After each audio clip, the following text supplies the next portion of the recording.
A few years ago, there was a really interesting experiment done with marshmallows. Now, this one's a really nice marshmallow. It's got a heart and it's also covered with chocolate, which even makes it more delicious. However, this experiment involved children. A marshmallow was put in front of the child and they were asked this question. You have a choice. You can eat this marshmallow, or if you wait a certain length of time, I think it was like 20 minutes, we'll double the amount of marshmallows and you'll have two. And what they looked at was the children who chose to eat the marshmallow right away and those who delayed eating the marshmallow. What's interesting in that longitudinal study is that those who delayed had better successful life outcomes. And so today's episode looks at impulse control and how we can improve our impulse control.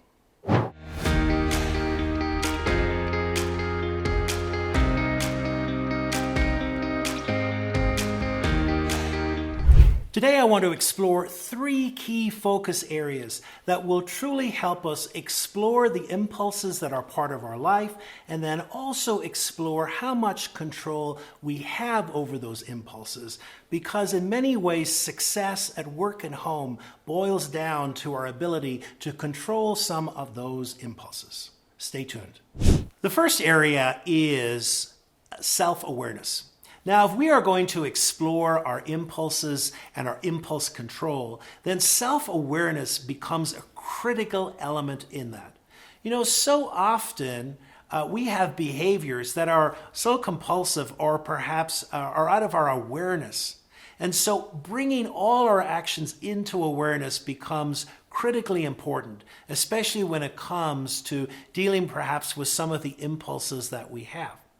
And so there are many ways that we can become more self-aware. We can take some time, especially perhaps, to notice what's going on in our body.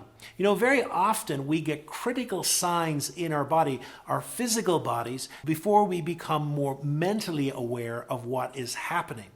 And so when it comes to different impulses that we have, perhaps a wonderful way is to begin to notice perhaps how they might show up in our bodies so that we can begin to notice them and then take action. So self-awareness is the first element when it comes to dealing with our impulse control. The second way is self-regulation, and self-regulation can cover a lot of different areas, but today I just want to focus on one simple action in self-regulation, and that is the power of our breath. You see, when it comes to impulse control, one of the things that we are trying to do is we're trying to interrupt a pattern that has developed. And so the pattern is stimulus, action. And so what we want to try and do is interrupt that stimulus and action by creating a break so that the action we take is much more deliberate. And one of the ways that we do that is through the simple breath, which really is quite wonderfully powerful. And so if we're self-aware to know that perhaps something's happening and that perhaps we feel compelled to do something, by just stopping and taking a simple breath, it can be enough to interrupt that pattern and then to be more deliberate in the choice that we are making. Look at a common example, food. Perhaps all of a sudden we feel this impulse to eat something. And if we can just stop in the midst of that impulse to feel it and just to breathe, then we can insert there a question. Am I really hungry? What's happening? Maybe I'm just anxious. Maybe I'm bored. And maybe I could do something else which would truly get to the heart of what I really want to do. You know, the breath is such a beautiful part of being a human being. And to really get in touch with the power of our breath can fundamentally change how we react in situations, how we deal with stress, and how we can become more deliberate in the choices that we make. I created an exercise which is called the 7-second reset, which uses the power of breath to reset how we are in any situation. Today, I'd love for you to explore the 7-second reset. You can download it in the link below. It will truly help you in 7 seconds to introduce a practice that can help you put this break between stimulus and action. The third way that we can control our impulses is to be very aware of the physical nature of our bodies and what's happening within them. You see, there are a number of things that we know.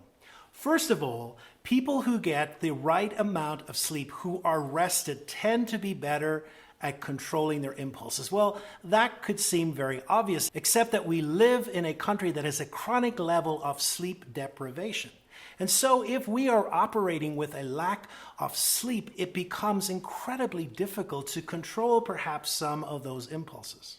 The second thing also is the time of day. Now, there's been lots of research on impulse control, and we know that our control is strongest in the morning and weakest as the day goes on into the evening. And so therefore, it's important for us to really become aware that as the day goes on, that perhaps in the workplace towards a meeting in the end of the evening, etc., that we need to be careful about our impulses to say things or to do things or make decisions because our control is weakest in those moments of the day. So get enough sleep and also tend to front load things in the morning at the beginning of the day, and you'll be amazed by how much more impulse control you have. So there you have it. Would you have eaten the marshmallow right away, or would you have waited to get 2 of them? I'm not sure. It's getting late in the day. I've been filming all day, and I think I just want to break into this one in front of me. So hopefully today you got some concrete ideas of ways that you can explore your impulse control. And if you've enjoyed this video, I invite you to subscribe to the channel, to click the bell, because you'll be reminded when new videos are coming out each week, really around the areas of emotional intelligence and leadership. And if you've enjoyed this video, I invite you to click on the next one, which looks at how to control our emotions in the midst of an argument.